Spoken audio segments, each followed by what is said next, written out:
अस्सलाम वालेकुम।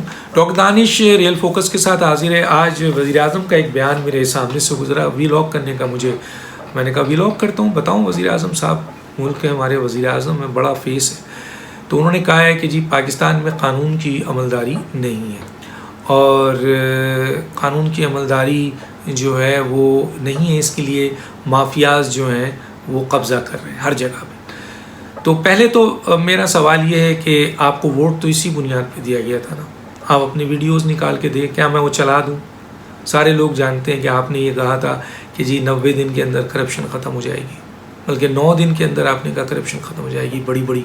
फिर आपने कहा कि जनाब 100 दिन के अंदर ये मुल्क दुरुस्त हो सकता है, 200 आदमी चाहिए आपको जिससे आप ये मुल्क दुरुस्त कर सकते हैं। फिर आपने कहा कि अगर एक आदमी ऊपर चीफ एग्जीक्यूटिव ईमानदार आ जाए तो पूरे नीचे जो है वो सब सही हो जाएंगे।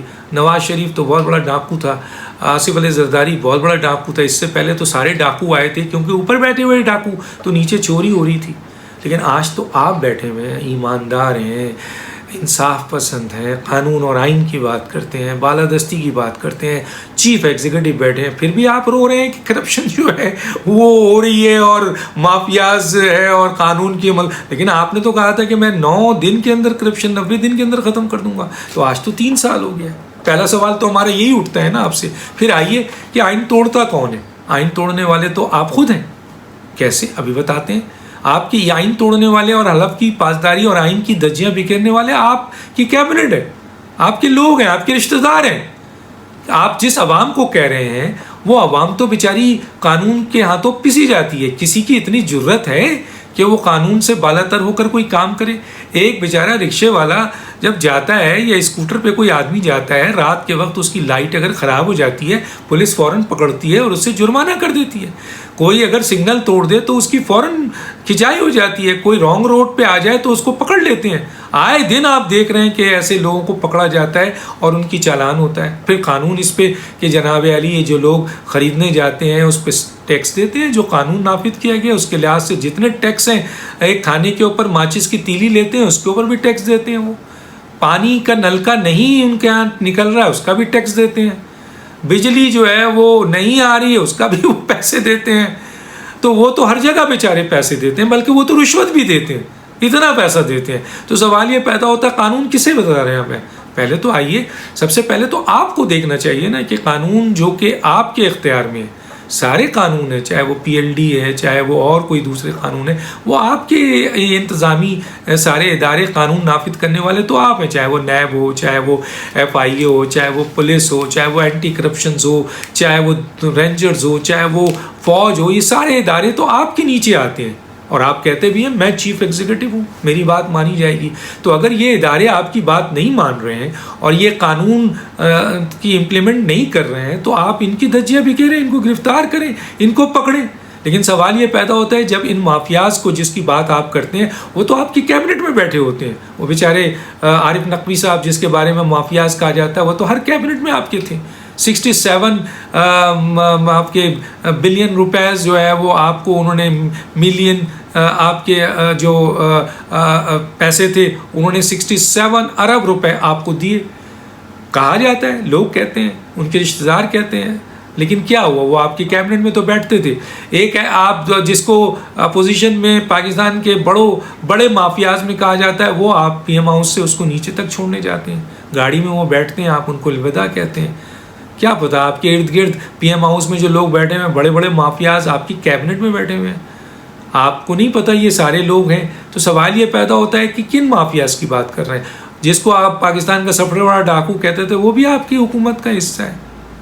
आप के जो लोग दूसरी पार्टी में थे वो माफियाज का हिस्सा थे, आपकी पार्टी में आ गए हैं तो वो अब माफियाज नहीं रहे, वो भी माफियाज का हिस्सा है। तो कानून तोड़ कौन रहा है?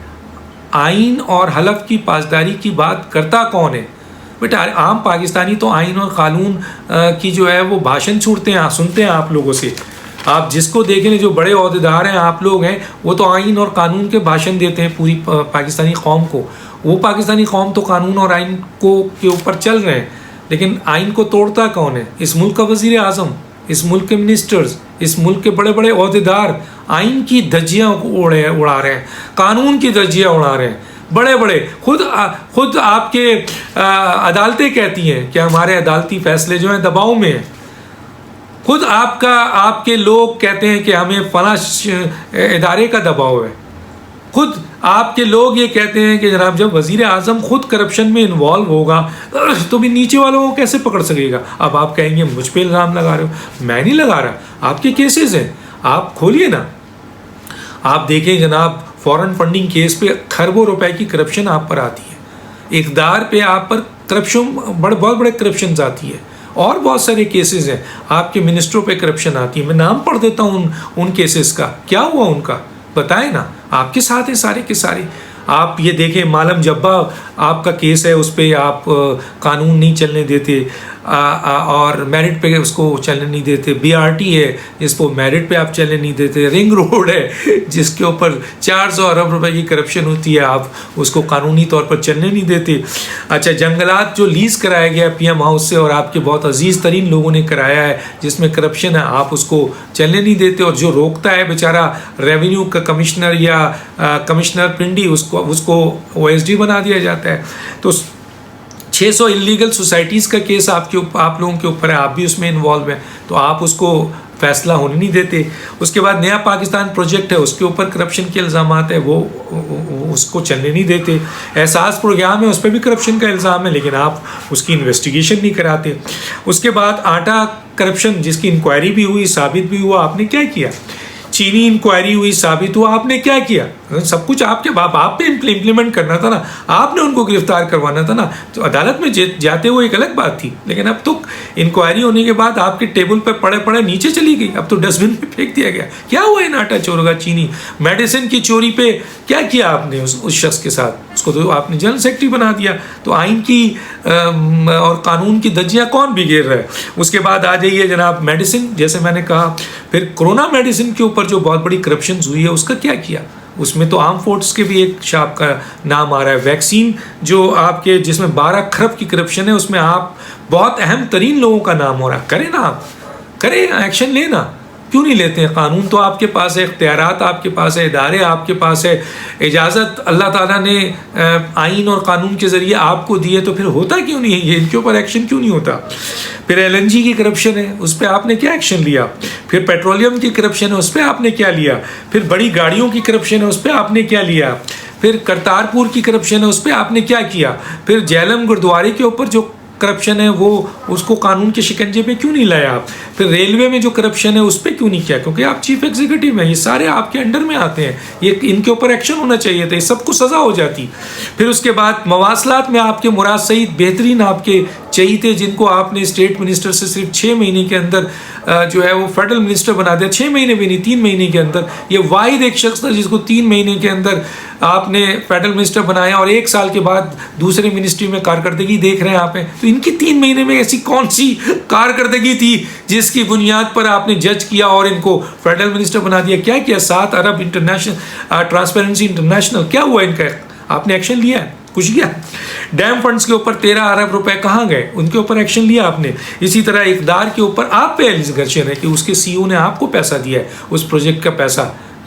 फारूक जो आपकी जर्नलिस्ट है, उन्होंने बहुत बड़ा इसके ऊपर प्रोग्राम किया है, और उन्होंने कहा है कि चैलेंज किया है कि किसी को अगर मेरी ज़रूरत हो बुलाएं, मैं सारे सबूत दूंगा। तो बुलाएं ना इनको, इक़दार के ऊपर आपको पैसा मिला है। गोल्ड स्मिथ ने जो आपको पैसे दिए थे वो कहाँ गया, बहुत ख़तीर रकम दी थी, कहाँ गया वो पैसा, बताएं ना। फॉरेन फंडिंग का मैं बता चुका हूँ आपको। बेशुमार ऐसे केसेस हैं, मैं यहाँ पे क्यों, आपके डिफेंस सेक्टर मिनिस्टर के ऊपर परवेज़ खटक के ऊपर केस है, आज़म स्वाति के ऊपर केस है, खुसरो बुख्तियार के ऊपर केस है, अलीम करतान के ऊपर है, जुल्फ़ी बुखारी के ऊपर केस है, डॉक्टर फिरदौस आशिक के ऊपर केस है, आपके इनके ऊपर क्या नाम, आज़म खान के ऊपर आपके केसेस है। इसके अलावा आपके शेख रशीद के ऊपर केसेस है। किस किस का नाम लूँ, वो सब मिनिस्टर बने हुए। गुलाम सरवर खान के ऊपर नैब का केसेस है, सब दबे में। हाँ, कानून की ताकत का आपने फ़ायदा वहाँ उठाया जहां आपको अपने लोगों को तहफ़्फ़ुज़ देना था, इन करप्ट लोगों को तहफ़्फ़ुज़ देना था। तो आपने अपनी चीफ एग्जीक्यूटिव जो इख्तियारात आपको कानून का देता है, उसके ज़रिए इन इदारों को दबा कर आपने इनके केसेस तो दबा दिए, और आपने इस चीफ एग्जीक्यूटिव की पोजीशन में कानून के इख्तियार को नाजायज़ तौर पर इस्तेमाल करते हुए अपोजिशन की केसेस बना दिए। चलें, 3 साल में आपने क्या किया? बड़े बड़े आपने पेपर्स लहराए थे। मैं तो आपसे कहता हूँ, बल्कि हम मीडिया पर्सन कहते हैं कि लाइव प्रोग्राम दीजिए, आइए आप अपने डॉक्यूमेंट्स लेके आइए, हम भी आएंगे। आप बताइए नवाज शरीफ के कि ये सबूत आपके पास है, जरदारी के ये सबूत आपके पास है, आपके क्या नाम है इनके पीपल्स पार्टी के लोगों का है, मौलाना फजल रहमान साहब का है, असफंदियार वली का है, इन लोगों के केसेस आपके पास हैं, सबूत आपके पास है, प्रूफ आपके पास है, इनके लेके आइए, आप सामने लाइए। हमजा का है, मरियम का है, जिनका भी है उनका लेके आइए। हम आपको लाइव प्रोग्राम में उन डॉक्यूमेंट्स के साथ आपके साथ खड़े होकर इस मुल्क की अदालतों से कहेंगे कि जनाब आप इतने बड़े बड़े डाकू चोर और उनको नहीं पकड़ते। फिर हम दूसरा एक आपके सामने केस रखेंगे जो हमारे पास डॉक्यूमेंट्स है, जो हम आपके सामने पेश करेंगे, जिनमें आपके कैबिनेट की और इंक्लूडिंग आपका, आप उसको जस्टिफाई कर दें। आएंगे लाइव प्रोग्राम में तो आइए, दुनिया देखेगी कि जनाब आप सही हैं या जो दूसरे लोग सही कहते हैं, या हमारे पास जो डॉक्यूमेंट्स हैं या आपके जो लोग लहराते थे वो सिर्फ एक पेपर होता था। अगर कोई डॉक्यूमेंट्स होते तो फिर ये ज़मानतें क्यों हो रही होती? तो कानून की धज्जियाँ कौन बिगड़ रहा है? आइन की को तबाह कौन कर रहा है? कानून और आइन के इदारों को कौन तोड़ रहा है? कौन कर रहा है? मफादात की बुनियाद पर यहाँ सब मिलकर काम कर रहे हैं। भाई अमेरिका ने तो यहाँ तक कह दिया कि आपकी अदालतें दबाव में आ गई हैं, 3 साल में आपके इदारे दबाव डालते हैं। खुद अदालत का जज कहता है कि जी हमारे अदालती फैसले जो हैं वो नहीं है। आप देखें ना कितनी ज़मीनें निकल रही हैं, किस किस की निकल रही है। आपने अपनी ज़मीन बताइए, आपने पहले तो कहा किसी चैनल में कि जनाब ये ज़मीन मुझे गिफ्ट दिया आपकी बेगम ने, फिर आपने कहा कि नहीं जी मैंने तो इसके पैसे दिए थे और मैंने पैसों से ख़रीदा है। 2 बयान आपको मौजूद है, बहुत जल्द ऑन एयर करूँगा। तो ये बयान है तो किस बयान को माना जाए? आप झूठ नहीं। फिर लीज़ में आपके साकिब निसार ने आपको सादिक और अमीन कह दिया। सादिक और अमीन का मतलब पता है 62, 63 कभी आपने पढ़ा है? गौर से पढ़ा है? अगर पढ़ा है तो आइए हम उस पर आपसे बात करते हैं और वो तमाम चीज़ें आपके सामने रखते हैं जो आपके करीब तरीन एडवाइज़रों ने हमें बताया है, जो आपके करीब तरीन आपके रिश्तेदारों ने हमें बताया है। वो तमाम बातें हम सामने रखते हैं, फिर हम पूछते हैं कि आप कितने सादिक और अमीन हैं। हम एक एक स्टेटमेंट आपके सामने रखेंगे, आए ना फिर बात करते हैं। ये तो चोर हैं, डाकू हैं, लुटेरे हैं, इनको तो बहुत कुछ आपने भी कहा, हमने इनकी हुकूमत में इनकी धज्जियाँ भी कर दी। लेकिन आज क्या है आपके पास? क्या है बताइए?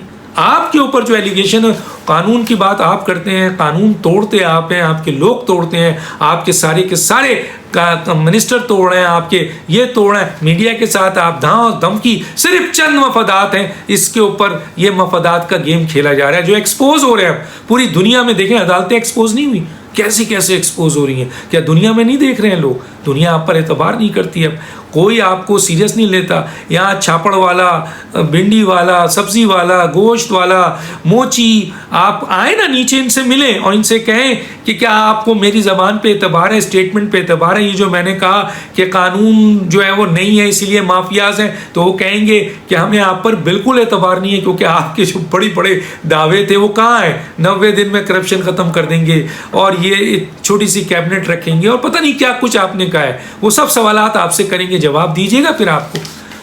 3 साल में आपने क्या किया है? आए इनको बताए ना, ये तो बेचारे मर रहे हैं। लेकिन सवाल ये पैदा होता है कि आप ये जो भाषण दे रहे हैं, कानून माफिया, कानून की गिरफ्त ढीली है, कानून जो है वो जो है वो दबाव, कानून बुरा है, कानून ये है जिसकी बुनियाद पर माफिया ये है। तो भैया कानून के आलमी चैंपियन तो आप हैं और उससे पहले आपने वादा किया था। ये सारे इदारे आपके, इतनी ताकत इदारों के ज़रिए किसी प्राइम मिनिस्टर को नहीं मिली थी जितनी चाहिए थे आप हैं, तो फिर क्यों नहीं है? तो सवाल ये, और ये सारी चीज़ क्या है लोग सब जानते हैं। तो मैं इसको आज के इस प्रोग्राम को सिर्फ करने का मतलब ये था कि मैं आपसे कहता हूँ कि अगर वाकई आप कानून की अमलदारी की बात करते हैं तो अपने साथ वो डॉक्यूमेंट्स लेके आइए, हमारे साथ बैठिए और हम भी डॉक्यूमेंट्स लेकर आपके साथ बैठते हैं और देखते हैं, पूरी दुनिया को लाइव दिखाते हैं कि किसके कौन कानून तोड़ रहा है, कौन आइन तोड़ रहा है, किसके पास डॉक्यूमेंट्स ज़्यादा वजनी है, किसको गिरफ्तार होना चाहिए, किसके खिलाफ कानूनी एक्टिविटीज़ होनी चाहिए, कौन भाषण दे रहा है और कौन कानून तोड़ रहा है और कौन कानून बेचारे इम्प्लीमेंट जिन पे इम्प्लीमेंट हो रहा है। डॉक्टर दानिश को इजाज़त दीजिए। अल्लाह हाफिज़।